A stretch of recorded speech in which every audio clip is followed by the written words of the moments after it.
بسم اللہ الرحمن الرحیم۔ السلام علیکم۔ یہ کاشانۂ بصیرت کا یوٹیوب چینل ہے۔ اب آپ کتاب سفیر انقلاب شہید ڈاکٹر محمد علی نقوی کا پارٹ نمبر 3 سماعت فرمائیں گے۔ ISO کا رخت سفر اور سفیر انقلاب۔ شب تاریخ رشک روز ہوگی عزم و پہم سے، ہم اپنی جستجو کو ماہ کامل کر کے چھوڑیں گے۔ اس عزم و فکر کے امین مٹھی بھر نوجوان قومی درد کا زخم سینے پر سجا کر ہواؤں کی مخالف سمت کو چلے اور حیا علی الخیر العمل کا نعرہ لگاتے ہوئے منزل کی جانب رواں ہوئے۔ اس مختصر قافلے کی صدا میں اتنا درد تھا کہ خوابیدہ لوگ بیدار ہوئے اور بیدار متحرک ہو گئے۔ تاریخ گواہی دیتی ہے کہ کربلا کے ان زخمی مسافروں میں نحیف جسم کا مالک ایک سفیر انقلاب بھی تھا، جو قوم کے نوجوانوں کو بار بار یہ صدا دے رہا تھا، اب وقت آ گیا ہے کہ ساحل کو چھوڑ کر گہرے سمندروں میں اتر جانا چاہیے۔ ابھی یہ خاک نشین چلے ہی تھے کہ اس وقت تخت نشینوں سے سامنا ہو گیا۔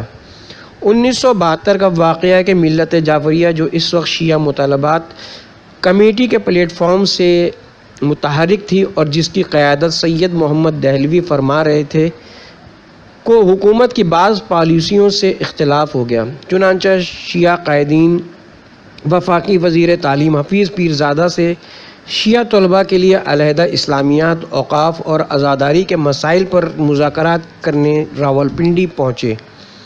اس اہم اور حساس اجلاس کی اطلاع ISO کے برادران کو علامہ مرتضیٰ حسین صاحب کے ذریعے موصول ہوئی تو برادر علی رضا نقوی جوائنٹ سیکریٹری اور برادر شیخ Nawazish Ali general secretary programme کے مطابق ڈاکٹر اجمل حسین کی رہائش گاہ پر پہنچ گئے۔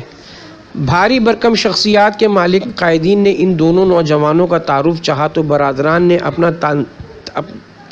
اپنا تنظیمی تعارف کرایا۔ اس موقع پر بعض قائدین نے حوصلہ افزائی کی اور بعض نے اہمیت نہ دی۔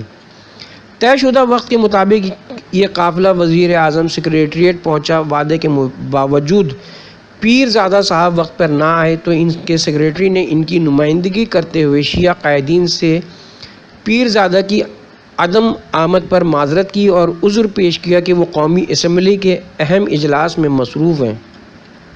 قائدین کو یہ بات ناگوار گزری مگر وہ خاموش رہے۔ ایسے میں ISO کے برادران اٹھے اور انہوں نے سیکریٹری کی آنکھوں میں آنکھیں ڈال کر کہا، حفیظ پیرزادہ صاحب نے چند قائدین کی بے عزتی نہیں کی، بلکہ یہ پوری ملت جعفریہ کی تذلیل ہے اور ہم اس ہزیمت کا بدلہ لیں گے۔ سیکریٹری نے نوجوانوں کا تعارف چاہا تو انہوں نے بتایا کہ وہ شیعہ طلباء کی ملک گیر تنظیم ISO کی نمائندگی کر رہے ہیں، لہٰذا وہ تعلیمی اداروں میں وزیر تعلیم کے رویے کے خلاف احتجاج کریں گے۔ یہ سن کر سیکریٹری واپس آ گیا اور قومی اسمبلی کے اجلاس سے حفیظ پیرزادہ کو لے کر آیا۔ مذاکرات اور مطالبات تسلیم کیے گئے۔ ISO کے برادران کی جرأت کو دیکھ کر قائدین خاصے متاثر ہوئے۔ انہوں نے پذیرائی کی اور اپنے پتاجات دے کر رابطے کی خواہش کا اظہار فرمایا۔ مرکزی قائدین کے ساتھ ISO کے برادران کی پہلی میٹنگ نے اس قدر اچھا تاثر قائم کیا کہ پھر ہر اہم اجلاس میں ISO کو نمائندگی دی جانے لگی۔ جب یہ برادران سرخرو ہو کر لوٹے تو احباب کے حوصلوں کو اٹھان ملی، جبکہ کچھ ساتھیوں کا خیال تھا کہ انہیں پہلے تعلیمی اداروں میں مستحکم ہونا چاہیے، پھر کہیں جا کر مرکزی قومی اجلاس میں شرکت اور دعوے کرنے چاہیے۔ مگر ڈاکٹر محمد علی نقوی نے نہ صرف اس قدم پر بے حد خوش ہوئے بلکہ زندگی بھر تنظیم کی پہلی فتح کا فاتحانہ انداز میں ذکر فرماتے رہے۔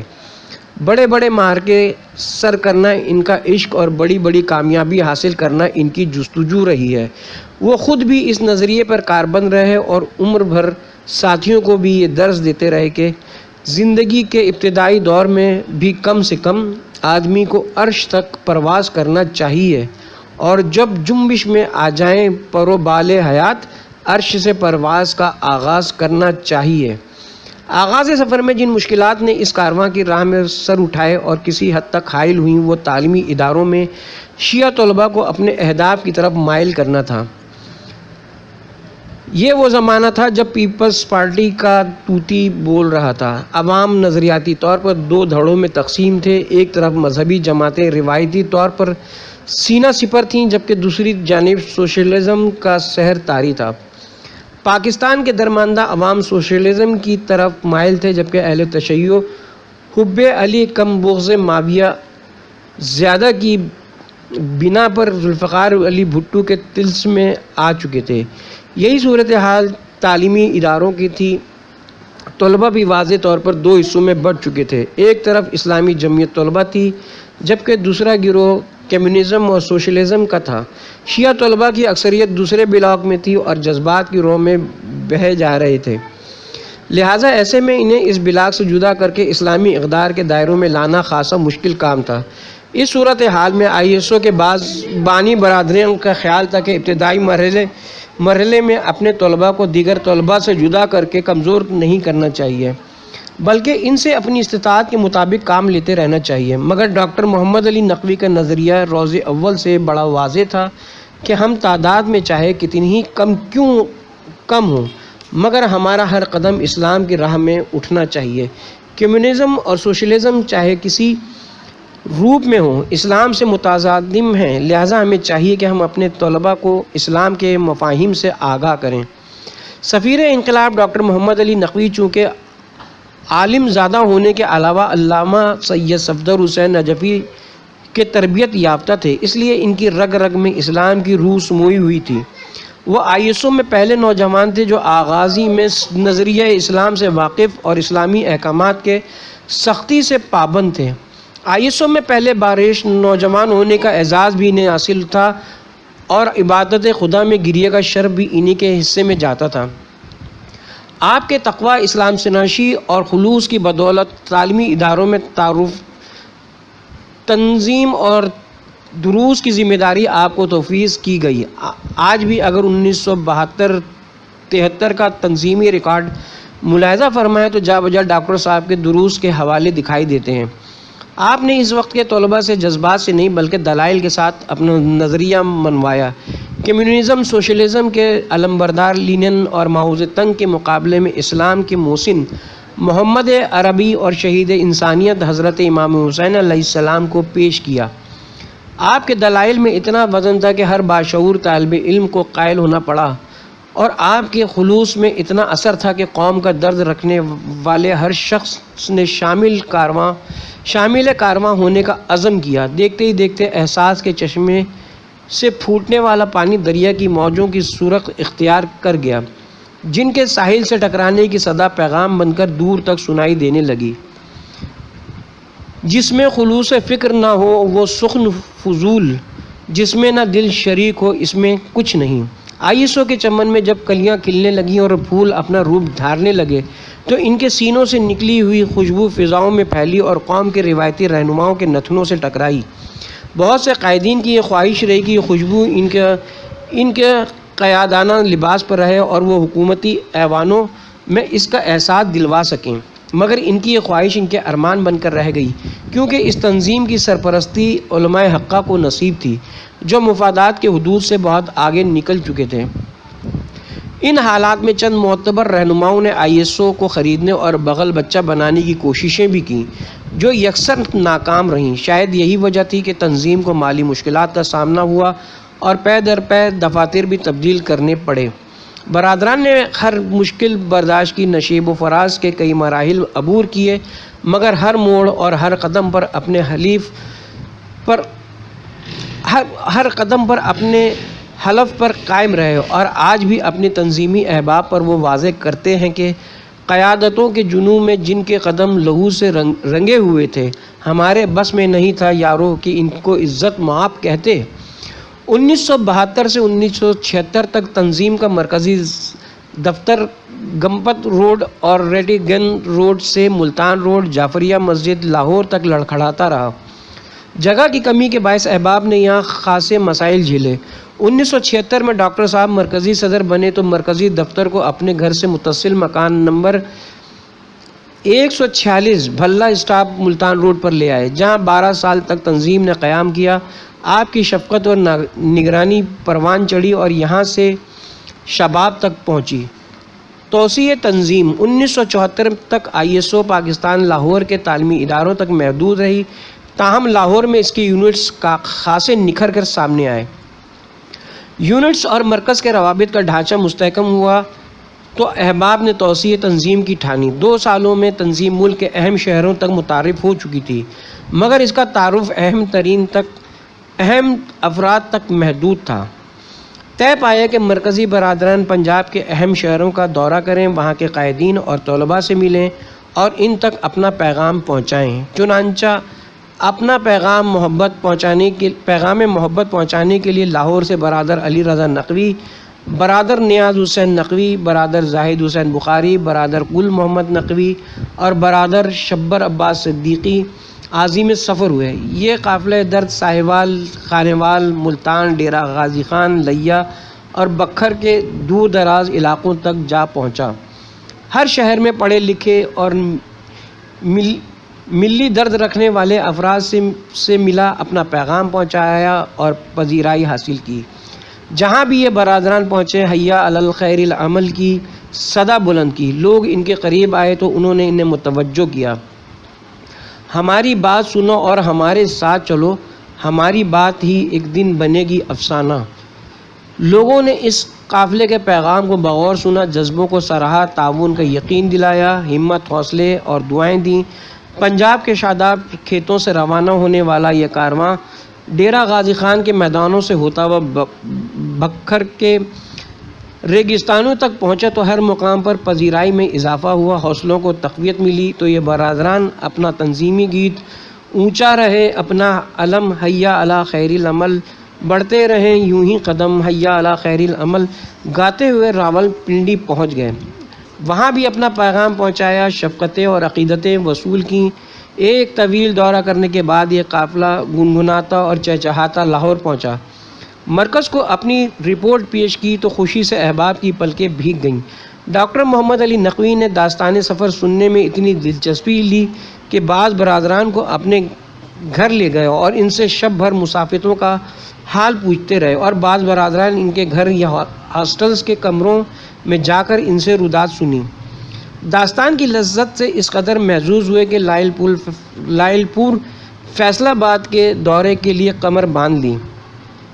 لائل پور کے پہلے تنظیمی دورے میں ڈاکٹر صاحب نے میر کارواں کا کردار ادا کیا اور وہاں کی شخصیات اور طلباء کو مل کر اپنے اہداف سے متعارف کرایا۔ لائل پور میں پہلے سے شیعہ طلباء خاصے متحرک تھے اور انہوں نے انجمن محبان اہل بیت کے پلیٹ فارم پر کام کا آغاز کیا ہوا تھا، لہٰذا انہیں مذہبی میدان میں کام کرنے کے لیے آمادہ کرنے میں دقت پیش نہ آئی۔ البتہ ان کی تنظیم کو ISO میں ضم کرنے میں خاصی مشکل کا سامنا کرنا پڑا۔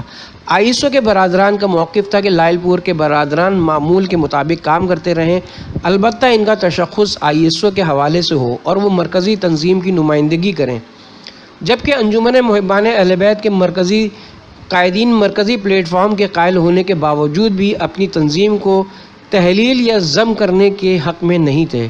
ان کا نقطہ نظر یہ تھا کہ لوگ ان کے اس پلیٹ فارم پر زیادہ معاون ہیں اور وہ تیزی سے ترقی کر رہے ہیں۔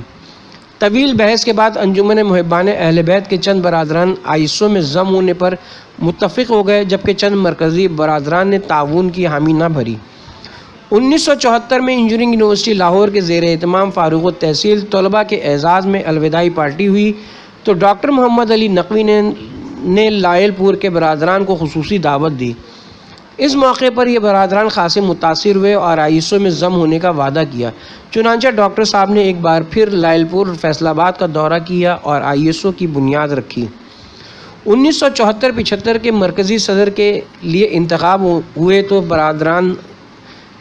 برادران ISO نے لائل پور زرعی یونیورسٹی کے طالب علم سید ناصر حسین نقوی کو مرکزی صدر منتخب کیا اور یوں لاہور کے بعد تنظیم لائل پور میں خاصی مضبوط ہو گئی۔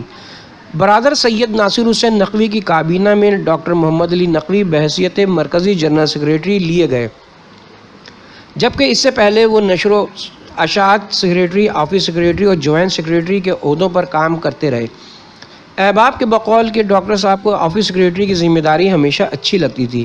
ان کا خیال تھا کہ جس تنظیم کا مرکزی آفس جس قدر مستحکم اور یونٹ سے مربوط ہوگا وہ تنظیم اسی قدر ترقی کرے گی۔ شاید یہی وجہ تھی کہ انہوں نے 2 سال میں تنظیمی ڈھانچے اور امور کی اس خوش اسلوبی سے انجام تک پہنچایا کہ تنظیم کے جڑیں مضبوطی پکڑ گئیں۔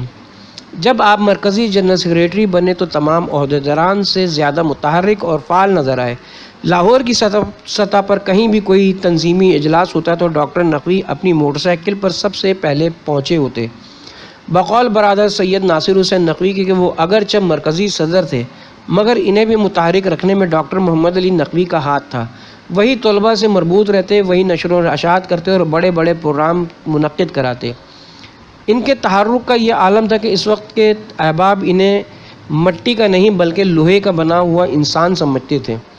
1975 میں پہلی بار ISO کے تنظیمی دامن میں وسعت آئی اور تنظیم لاہور سے نکل کر فیصل آباد پہنچی۔ فیصل آباد کے تعلیمی اداروں میں لاہور کی طرز کا کام کیا گیا اور 1 سال کے اندر اکثر درسگاہوں میں ISO کے یونٹس قائم ہو گئے۔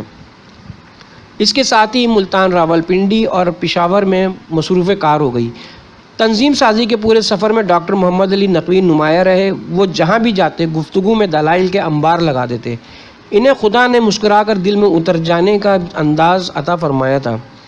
تنظیمی اہداف میں وہ بڑے واضح تھے۔ اسلامی اقدار پر بحث کا بھی انہیں ملکہ حاصل تھا۔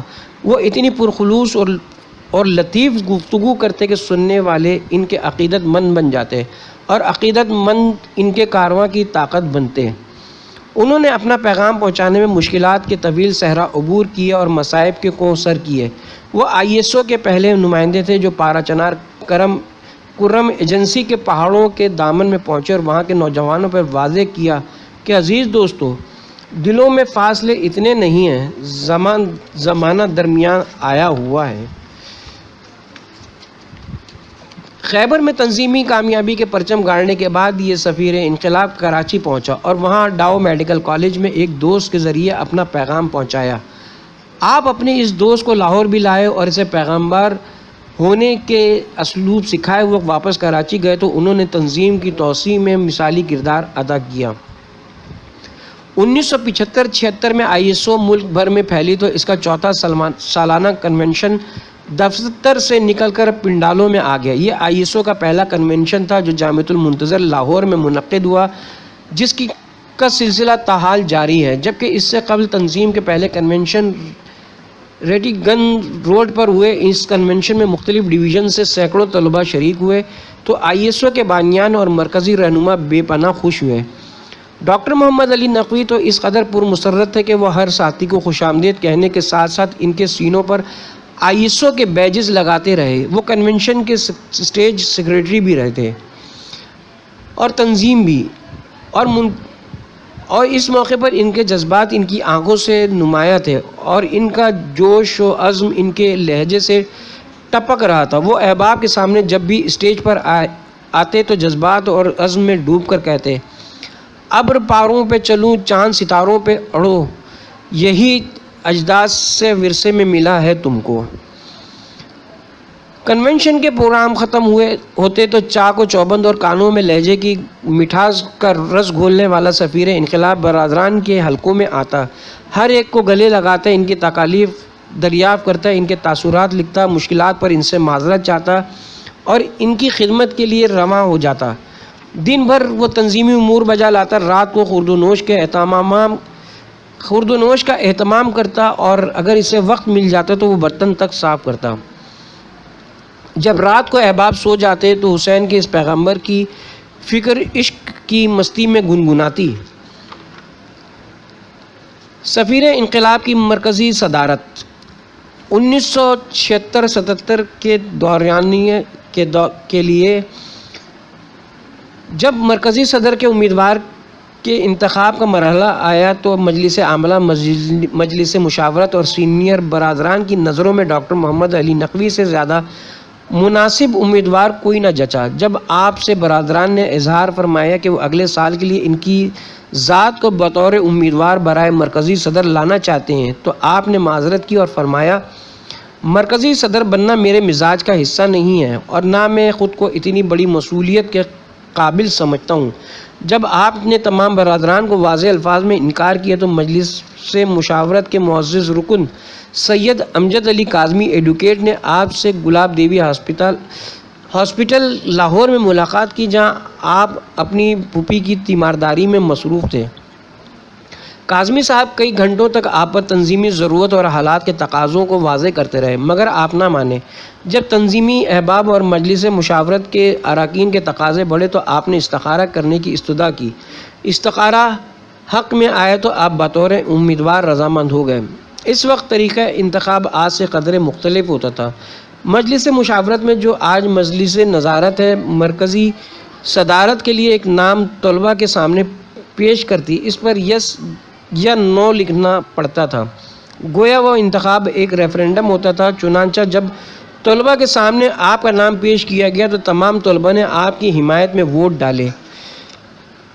جب بطور مرکزی صدر آپ کو اسٹیج پر بلایا گیا تو آپ اشکبار تھے۔ سید امجد علی کاظمی رکن مجلس مشاورت نے آپ سے حلف لیا۔ حلف کے دوران جب یہ جملے آئے کہ میں خدا، رسول اور امام زمانہ کے روبرو اقرار کرتا ہوں، تو آپ کی آواز گلے میں دب گئی اور آپ دیر تک سسکیاں لیتے رہے۔ آپ ایک دفعہ حلف لینے کے بعد تمام عمر اسی حلف پر قائم رہے۔ آپ اکثر فرمایا کرتے تھے کہ دوستو، بھائیو، حلف عہدے کے لیے 1 سال کے لیے نہیں ہوتا، بلکہ حلف کا تعلق زندگی سے ہوتا ہے۔ آپ چونکہ صاحب تقویٰ تھے، اس لیے آپ نے اپنے مرکزی صدارت کے عرصے کو تربیت کا سال قرار دے کر نوجوانوں کی کردار سازی کی، علماء سے مضبوط ربط اور نوجوانوں کا نماز تہجد پڑھنا آپ کی محنتوں کا ثمر تھا، اس لیے کہ علماء آپ کی مستحکم بنیادوں پر تربیت کرتے رہے۔ انہوں نے علماء کے بڑے بڑے اجتماعات میں آپ کو متعارف کرایا اور بین الاقوامی سطح پر ہونے والے قومی معاملات سے آپ کو مربوط رکھا۔ 1976 میں جب عراق کے علماء پر حکومت کی جانب سے تشدد ہوا تو ڈاکٹر صاحب نے پہلی بار ISO کے پلیٹ فارم پر کسی بین الاقوامی مسئلے کی حمایت کی اور عراق کی حکومت کے خلاف احتجاج کیا۔ یہ وہ زمانہ تھا جب ایران میں اسلامی تحریک خاصی فعال تھی۔ مستقبل کا ادراک رکھتے ہوئے ڈاکٹر صاحب کا معمول تھا کہ آپ اپنی موٹر سائیکل LES 2629 پر علماء کرام کو پروگرام میں لاتے اور نوجوانوں میں اسلامی فکر کو بیدار کرتے۔ طلباء کی کردار سازی کے ساتھ آپ نے افراد سازی پر خاصی محنت کی اور 1 سال کے عرصے میں تنظیم کے معیار کے مطابق نوجوان پیدا کیے۔ آج یہ بات دعوے سے کہی جا سکتی کہ آپ نے اپنی تنظیمی زندگی میں جتنے افراد پیدا کیے وہ قوم کی نظریاتی فوج کے طور پر آج بھی قومی امور میں بدستور متحرک ہیں۔ ایک مرتبہ آپ نے کردار سازی کے موضوع پر گفتگو کرتے ہوئے ایک واقعہ نقل فرمایا جسے سن کر نوجوانوں نے اپنی روش بدل ڈالی۔ وہ واقعہ یوں تھا کہ امام جعفر صادق علیہ السلام کا ایک شاگرد کئی سالوں تک آپ کی خدمت کرنے کے بعد جب اپنے وطن جانے لگا تو اس نے امام سے اجازت چاہی، مولا جو کچھ میں نے آپ سے سیکھا ہے کیا مجھے لوگوں میں اس کے پرچار کی اجازت ہے؟ امام نے اپنے شاگرد کی یہ بات سن کر زبان کی طرف اشارہ کرتے ہوئے فرمایا، اجازت ہے مگر اس سے نہیں، ہماری تعلیمات کو کردار سے واضح کرو۔ جس سال آپ کو مرکزی صدر کی ذمہ داری سونپی گئی، تعلیمی حوالے سے آپ کا آخری سال تھا۔ آپ نے ابتدائی ایام میں بے پناہ دورہ جات کر کے تنظیم کو وسعت دی اور سالانہ پروگرام کی بنیاد رکھی۔ آپ نے اسی سال تنظیم کا مجلہ امامیہ نیوز بلیٹن شائع کرنے کا ارادہ کیا۔ جب MBBS کے آخری امتحان کا اعلان ہوا تو آپ نے پنجاب یونیورسٹی کے ہاسٹل 2 میں سکونت اختیار کر لی۔ رشتہ ازدواج: مارچ 1977 میں آپ کا نکاح آپ کے تایا سید شبیر حسین نقوی کی صاحبزادی سے ہوا۔ آپ کا سسرال علی رضا آباد لاہور میں مقیم ہے۔ سید شبیر حسین نقوی صاحب علاقے کے معروف روحانی پیر سمجھے جاتے تھے۔ ان کی پیری مریدی کا سلسلہ بہت دور تک پھیلا ہوا تھا۔ سابق وزیر اعلیٰ سندھ اور سابق وزیر اعظم غلام مصطفیٰ جتوئی ان کے عقیدت مندوں میں سے ہیں اور ان کے ہاں حاضری دیتے رہے۔ ان ایام میں ڈاکٹر صاحب 2 حصوں میں تقسیم تھے۔ آپ پڑھائی سے فارغ ہوتے تو تنظیمی امور بجا لانے کے لیے نکل جاتے اور رات گئے تک کام کرتے رہتے۔ جب آپ کا نکاح ہونے لگا تو خاندان کے افراد نے آپ کی عادت کو ملحوظ خاطر رکھتے ہوئے ایک دن پہلے اطلاع دی کہ وہ ہاسٹل میں رہیں تاکہ نکاح کے وقت انہیں لاہور میں تلاش نہ کرنا پڑے۔ نکاح کی شب آپ کے بہنوئی سید اعجاز حسین نقوی اور آپ کے چھوٹے بھائی ڈاکٹر عباس علی نقوی آپ کو رسم نبھانے کے لیے لینے گئے تو آپ نے خاصا مزاج کیا اور کہنے لگے، یہ کن چکروں میں ڈال رہے ہو؟ اچھے خاص سے آزاد تھے، اب رات کو گھر ضرور لوٹنا پڑے گا۔ انہی ایام میں ISO کے بانی رکن برادر علی رضا نقوی کی شادی ہوئی تو ڈاکٹر صاحب دوستوں کے ساتھ ان کے ولیمے میں پہنچے۔ اس موقع پر ان سے تنظیم کے لیے چندہ مانگا تو انہوں نے اپنے نوٹوں والا ہار پیش کر دیے۔ کئی روز تک ان نوٹوں سے کام چلتا رہا۔ جب نوٹ ختم ہونے لگے تو ڈاکٹر صاحب نے دوستوں سے کہا کسی اور ساتھی کی شادی کی دعا کریں۔ اکتوبر 1977 کو آپ MBBS کا امتحان دے کر فارغ ہوئے تو نومبر 1977 ہی آپ کی شادی طے پائی۔ 8 نومبر شادی کے روز آپ تنظیمی پوسٹر چھپوانے میں مصروف تھے اور بارات کی روانگی سے تھوڑی دیر پہلے آپ کو پریس سے پکڑ کر لایا گیا۔ آپ کی شادی ہوئی تو خاص سے خوش ہوئے اور کہنے لگے اب تو ہماری ایک ایک رکعت کنوارے نمازیوں کی 70 رکعتوں سے افضل ہوگی۔ جب بارات آپ کی رہائش گاہ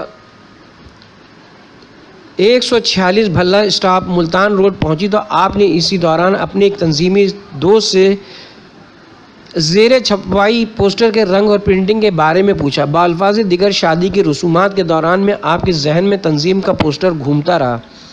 اہلیہ سے پہلی ملاقات ہوئی تو آپ نے ان پر واضح کیا کہ یہ میری دوسری شادی ہے۔ بیگم کافی پریشان ہوئیں تو آپ نے وضاحت کی کہ پہلی شادی تنظیم سے ہو چکی ہے، لہٰذا گھر کو زیادہ وقت نہ دینے کا شکوہ نہ کرنا۔ 9 نومبر کو آپ کا ولیمہ تھا مگر ولیمے سے پہلے آپ نے پریس کا چکر لگایا اور پوسٹرز اٹھا لائے۔ آپ نے انہی دنوں شادیوں کو خوب نبھایا، پہلی شادی کے بتائے ہوئے راستوں پر چلے اور دوسری شادی کو اختیار کردہ راستے پر چلایا۔ یہ فکر کی ہم آہنگی کا نتیجہ تھا کہ آپ نے ملک بھر میں نوجوانوں کی نظریاتی فوج تیار کی، جبکہ آپ کی اہلیہ نے ملک کے دور دراز علاقوں کے دورہ جات کر کے خواتین کی فکر بیدار کی۔ آخر وہ وقت بھی آیا جب ڈاکٹر صاحب سے آپ کی اہلیہ نے آپ کے ساتھ ہر قدم ہونے کا فیصلہ کرتے ہوئے کہا، آپ سفیر کربلا ہیں اور میں سفیر شام۔ آپ حسین کی صدا کو ورد بنائے، میں زینب کے خطبوں کو دہراتی ہوں۔ آپ جوانوں کے شعور کو جلا بخشے، میں خواتین عصمت کی پامال رداؤں کے تقدس کی صدا دیتی ہوں۔ آپ کار حسینی انجام دیں اور میں کار زینبی۔ آپ شہید باقر الصدر کی فکر عام کریں اور میں آمنہ بنت الہدا کی سوچیں۔ آپ محمد و علی کا پیغام لے کر نکلیں اور میں خدیجہ و بطول کے اسوہ کی علم بردار بن کر آپ کا ساتھ نبھاتی ہوں تاکہ انقلاب کسی مرحلے پر رکنے نہ پائے۔ آپ بھی خدا، رسول اور ائمہ اطہار کے روبرو سرخرو ہوں اور میں بھی۔ شاہراہ زیز کے دونوں ہمسفر اپنے دروازے سے نکل کر قوم کے دروازوں تک پہنچے۔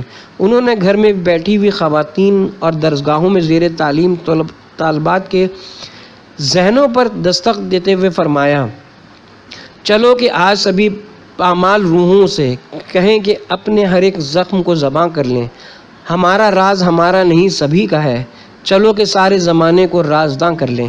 یہ آپ کی اہلیہ کے خلوص اور درد کا نتیجہ تھا کہ ملک بھر میں خواتین کے اندر انقلابی روح تڑپی اور انہوں نے ISO پاکستان شعبہ طالبات کا قیام عمل میں لایا، جس کا مرکزی دفتر ڈاکٹر صاحب کا گھر بنا۔ لہٰذا یہ کہنا ہرگز بے جا نہ ہوگا کہ ISO پاکستان طلبہ و طالبات آپ کے گھر میں پروان چڑھی، یہاں سے بالوں پر سنوارے گئے اور یہاں سے ہی اسے اڑان ملی۔ پیشہ ورانہ زندگی۔ سفیر انقلاب ڈاکٹر محمد علی نقوی نے اپنی پیشہ ورانہ زندگی کا آغاز جنوری 1978 میں میو ہسپتال لاہور سے کیا۔ آپ نے ذہنی امراض کے ماہر پروفیسر A.K. ترین کے ساتھ 6 ماہ تک بطور ہاؤس سرجن اور فزیشین کام کیا اور 1 سال تک علامہ اقبال میڈیکل کالج کے پروفیسر افتخار احمد کی زیر سرپرستی میڈیکل کے میدان میں مہارت حاصل کی۔ Professor A.K. ترین سائیکیٹری سوسائٹی کے صدر تھے اور وہ لاہور میں انٹرنیشنل سائیکیٹری کانفرنس منعقد کرا رہے تھے۔ کانفرنس کے دوران کانفرنس کے دن جو قریب آتے گئے پروفیسر صاحب کی پریشانی میں اضافہ ہوتا گیا۔ ایک روز انہوں نے اپنی پریشانی کا ذکر ڈاکٹر محمد علی نقوی کے سامنے کیا تو آپ نے یہ کوئی مسئلہ نہیں کہہ کر ان کی پریشانی کافور کر دی۔ اپنے تنظیمی تجربات کی بنا پر آپ نے کانفرنس کا اس قدر اہتمام کیا کہ تمام شرکاء کو داد دینی پڑی۔ جولائی 1989 میں آپ نے پبلک سروس کمیشن کے ذریعے باقاعدہ گورنمنٹ سروس حاصل کی اور پہلی بار سروسز ہسپتال لاہور کے میڈیکل یونٹ میں بطور رجسٹرار تعینات ہوئے۔ آپ نے اسی دوران میں MCPS بھی کیا اور 2 سال تک شعبہ بے ہوشی میں کام کرتے رہے۔ آپ نے یہاں سرجری میں خاصی مہارت حاصل کی اور ایک معروف ڈاکٹر کے حوالے سے پہچانے جانے لگے۔ آپ کا معمول تھا کہ آپ اپنی ڈیوٹی عموماً رات کو لیتے اور دن بھر تنظیمی کام کرتے رہتے۔ آپ یہاں 6 سال تک ملازم رہے، دکھی انسانیت کی بے لوث خدمت کی اور اسپتال کے عملے پر خلوص اور کردار کے انمٹ نقوش چھوڑے۔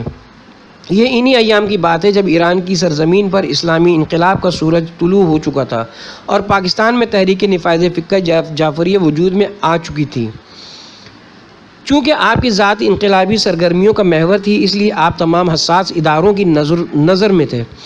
اسلامی انقلاب ایران کی حمایت میں مظاہرے اور تحریک نفاذ فقہ جعفریہ کے حقوق کے لیے ضیاء الحق حکومت سے آپ کا ٹکراؤ ملک کی ایجنسیوں کی فائلوں میں آیا تو انہوں نے پنجاب کے وزیر صحت اور سیکریٹری کو آپ کے بارے میں اطلاعات فراہم کی اور آپ کے تبادلے کی سفارش بھی کی۔ ایجنسیوں نے حکومت پنجاب پر واضح کیا کہ یہ شخص لاہور سے باہر تعینات کیا جائے اور وہاں اس کی حاضری کو ضروری بنایا جائے۔ چنانچہ آپ کو لاہور سے ڈسٹرکٹ ہسپتال قصور تبدیل کر دیا گیا۔ جو کچھ عرصے بعد آپ کا دوسرا تبادلہ نارنگ منڈی ضلع شیخوپورہ ہوا اور پھر تیسرا ٹرانسفر للہ ٹاؤن جہلم کر دیا گیا۔ آپ جہاں بھی گئے ایجنسیاں آپ کے تعاقب میں رہیں۔ انہوں نے آپ کی جانچ پڑتال کی اور مریضوں کے روپ میں آپ کے تاثرات نوٹ کیا ہے۔ ایک اطلاع کے مطابق ان ایام میں آپ کی ڈاک بھی سینسر ہوتی رہی، جن میں اہم خطوط کی فوٹو کاپیاں اور چند قائدین کے ساتھ آپ کی تصاویر پنجاب سیکریٹریٹ کو ارسال کی گئیں، جو آج بھی آپ کی ذاتی سروس پرسنل فائل میں لگی ہوئی ہیں۔ اس فائل میں ان خطوط کی کاپیاں بھی موجود ہیں جو آپ نے اپنے قریبی احباب کو رازداری کے طور پر لکھا کرتے تھے۔ نہ جانے یہ کاپیاں ایجنسیوں کو کیسے مل جاتی تھیں۔ آپ نے ضلع قصور اور نارنگ منڈی ہسپتال میں بادلانہ خواستہ ملازمت کی۔ نارنگ منڈی آپ روزانہ آتے جاتے رہے اور دونوں اطراف سے آپ کو عموماً بس کی چھت پر بیٹھنا پڑتا تھا۔ جب آپ کا تبادلہ للہ ٹاؤن میں آپ نے حکومت پر واضح کیا کہ وہاں آپ کے تعلیمی معیار کی نوکری نہیں ہے۔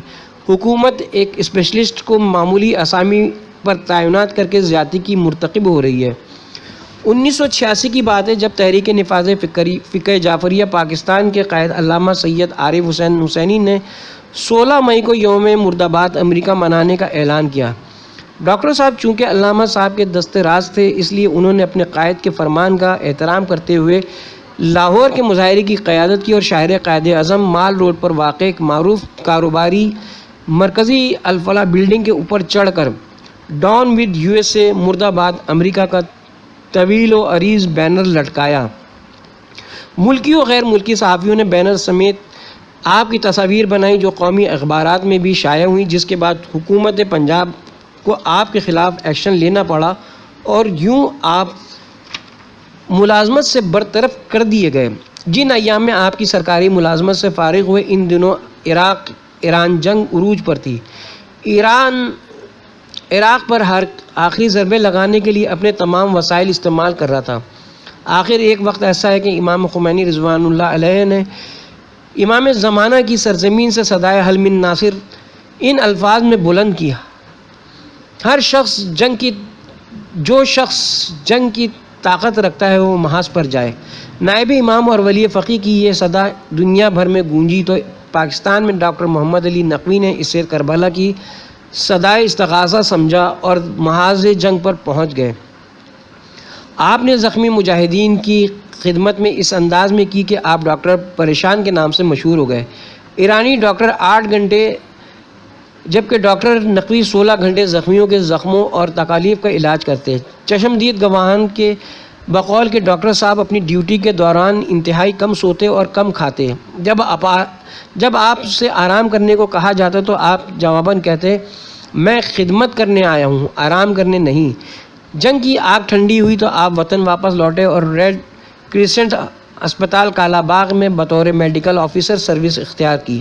یہاں آپ نے اپنی پیشہ وارانہ مہارت اور دکھی انسانیت سے محبت کی طفیل خاصی شہرت پائی. آپ کی تنخواہ 9,000 روپے تھی، جس میں سے آپ 4,000 گھر والوں کو اور باقی رقم گرد و نواح کے محروم اور مستضعف طبقے میں تقسیم کر دیتے تھے. آپ نے کالا باغ کے گرد و نواح کی جن آبادیوں میں خصوصی خدمات سر انجام دیں، ان میں ماڑی انڈس، وہانڈا، ککڑا والا، کوٹ بیلیاں اور ڈھیر امید علی شاہ نمایاں ہیں.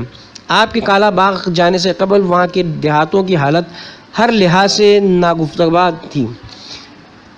تعلیمی اور اخلاقی حوالے سے لوگ انتہائی پستی کا شکار تھے اور ان کے مزاج میں بھی پہاڑوں جیسی سختی موجود تھی. آپ نے محسوس فرمایا کہ بڑی عمر کے لوگوں کی اصلاح ناممکن نہیں تو مشکل ضرور ہے. چنانچہ آپ نے طویل المدت منصوبہ بندی کے تحت وہاں کے اسکولوں پر خصوصی توجہ دی. آپ نے اساتذہ سے خصوصی مراسم استوار کیے.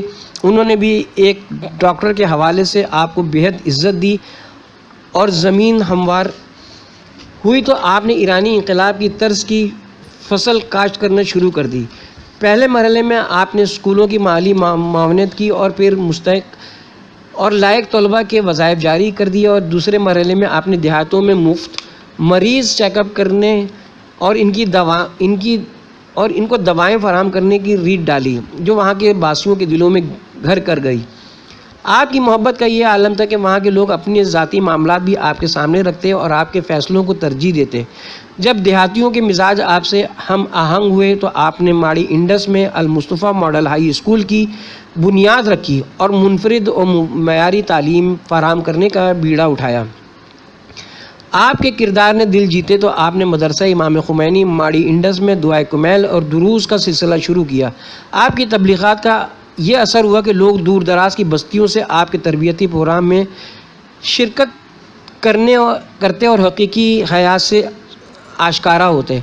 کالا باغ اور ملحقہ آبادی کے لوگ آپ کی بے لوث مسیحانہ خدمت کے متعارف تھے، کیونکہ انہیں ڈاکٹر کے روپ میں پیغمبرانہ صفات کا ایک انسان میسر آیا تھا. آپ کی بے لوث خدمت کو دیکھ کر آپ کے ساتھی نے سوال کیا تھا، ڈاکٹر صاحب آپ آدھی تنخواہ گھر دیتے ہیں اور آدھی غریب و ناچار عوام میں تقسیم کرتے ہیں، کیا آپ کی فیملی کا گزارا 4,000 میں ہو جاتا ہے؟ آپ نے نہایت اطمینان سے انہیں جواب دیا، عزیز دوست، میں نے شروع ہی سے اپنے گھر کے اخراجات میں اعتدال رکھا ہے. میں سمجھتا ہوں کہ 4,000 میں ہمارا مہینہ گزر جاتا ہے. اگر آج میں نے 9,000 بھی گھر دیے تو اخراجات خود بخود بڑھ جائیں گے اور گھریلو آشائشات میں اضافہ ہو جائے گا. میں نہیں چاہتا کہ میرے گھر کے اخراجات اس قدر بڑھ جائیں کہ ناسازگار حالات میں انہیں سمیٹنا مشکل ہو جائے. دوست نے پھر کہا، آپ بے شک 4,000 گھر دیں، مگر مشکل وقت کے لیے کچھ رقم تو محفوظ رکھیں. آپ مسکرائے اور کہنے لگے، کتنی بدبختی ہے ان لوگوں کی جن کے اضافی سرمائے بینکوں میں جمع ہیں اور ان کے اڑوس پڑوس میں لوگ فاقہ کشی کرتے ہیں. یتیم بچے جہالت کی زندگی بسر کرتے ہیں. یتیم جوان بچیاں ہاتھ پیلے کرنے کو ترستی رہتی ہیں اور لوگ پیٹ کا جہنم بھرنے کے لیے جہنم کا راستہ اختیار کرتے ہیں. میرے دوست، غربت کی لعنت نے ہمارے معاشرے کو پراگندہ کیا ہے. جہاں تک ممکن ہو خلق خدا کی سوچو. آپ کی پردرد گفتگو سن کر دوست خاموش ہوا اور اس نے اپنا جمع شدہ رقم بینک سے نکلوا کر آپ کے مشن پر خرچ کر دی اور آپ کا ہمسفر ہو گیا. 1988 میں علامہ سید عارف حسین الحسینی کی شہادت کے بعد لاہور میں آپ کی موجودگی ناگزیر ٹھہری تو آپ نے کالا باغ کی نوکری کو خیرآباد کا اور لاہور کے ایک فلاحی ادارے زینبیہ کمپلیکس میں ملازمت اختیار کر لی. آپ نے ریڈ کریسنٹ اسپتال کالا باغ کی انتظامیہ کو استعفیٰ دیا تو انہوں نے آپ کو 13,000 تنخواہ کی پیشکش کی، مگر آپ نے فرمایا میں تنخواہ کے لیے نہیں بلکہ وہاں کی ضرورت کے تحت لاہور واپس جا رہا ہوں. جب آپ کے گرویدہ عوام کو آپ کے جانے کا علم ہوا تو لوگوں نے آپ کے پاؤں تک پکڑے. آپ نے ان پر اہداف واضح کیے تو انہوں نے بھاری دل اور اشبار آنکھوں کے ساتھ اجازت دی۔ آپ کی الوداعی تقریبات کا ایک طویل سلسلہ شروع ہو گیا۔ آپ جس ڈیرے پر بھی جاتے سینکڑوں لوگ دیوانہ وار ٹوٹ پڑتے اور ہر اجتماع میں لوگ برملا کہتے کہ آج علاقے سے ایک ڈاکٹر نہیں بلکہ مظلوم و محروم عوام کا مسیحا رخصت ہو رہا ہے۔ جب آپ کی شہادت کی خبر میاں والی کے علاقے میں پہنچی تو بیسیوں جوان اور بزرگ لاہور آئے اور دیہاتوں میں بچوں اور خواتین نے بین کیے۔ آپ زینبیہ کمپلیکس سے آئے تو یہاں کی انتظامیہ نے آپ کو 6,000 کی آفر دی، مگر آپ نے فرمایا چونکہ فلاحی ادارہ ہے لہٰذا میں 5,000 تنخواہ پر کام کروں گا اور اتنی رقم میں میرا اور میرے گھر کا گزارا ہو جائے گا۔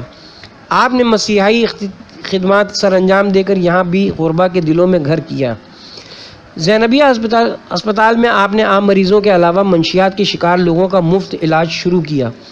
آپ ایسے مریضوں کو کئی روز تک وارڈ میں رکھتے اور ان کی مسلسل نگہداشت کرتے۔ آپ اپنے احباب سے کہتے کہ منشیات کے عادی لوگ نہ صرف اپنی زندگی کے دشمن ہیں بلکہ یہ اپنے گھر اور معاشرے کے لیے بھی خطرناک ہیں، لہٰذا جہاں بھی ایسے شخص کو پائیں اس کے گھر سے رابطہ کر کے یہاں لے آئیں۔ انسانیت کی خدمت کے دوران کئی مریض آپ کے کپڑے خراب کرتے بلکہ زنجیروں میں بندھے ہوئے بعض مریض آپ پر تھوکتے، مگر آپ ایک عزم کے ساتھ ان کے معالجے کے لیے ہر ممکن کوشش کرتے۔ ایک مرتبہ کسی شخص نے آپ سے کہا کہ ڈاکٹر صاحب ان کو علاقے کی پولیس بھی ٹھیک نہیں کر سکتی، آپ نے خواہ مصیبت اپنے سر لی ہوئی ہے، ان لوگوں سے بھلا کیا ملنا ہے؟ آپ نے امام حسین علیہ السلام کا فرمان جواب میں سنایا کہ جو کام صرف خدا کے لیے کیا جائے اس کا اجر خدا ہی دیتا ہے۔ 1990 میں آپ نے موضوع ہنجر وال ملتان روڈ پر اپنا پرائیویٹ کلینک کھولا اور وہاں کی غریب آبادی کی مسیحانہ خدمت شروع کی۔ یہاں آپ نے مریضوں کے ساتھ موجودہ ڈاکٹروں والا سلوک برتا نہ فیس کا مطالبہ کیا۔ جس مریض کا جتنا جی چاہتا ہے یا اسے جیب جتنا اجازت دیتی آپ کو فیس پکڑا دیتا ہے۔ بعض اوقات مریض دوائیں لے کر آپ کو دعائیہ جملے دیتے اور چلے جاتے تو آپ فرماتے فیس دعا میں آ گئی ہے۔ 1992 میں آپ ملک کے معروف شیخ زید اسپتال اور federal post graduate institute Lahore میں رجسٹرار کے عہدے پر فائز ہوئے اور تاحیات یہاں فرائض انجام دیتے رہے۔ میو اسپتال سے لے کر شیخ زید اسپتال کی ملازمت کے دوران میں آپ نے اپنی نوکری کو ذریعہ ثواب جان کر دکھی انسانیت کی خدمت کی۔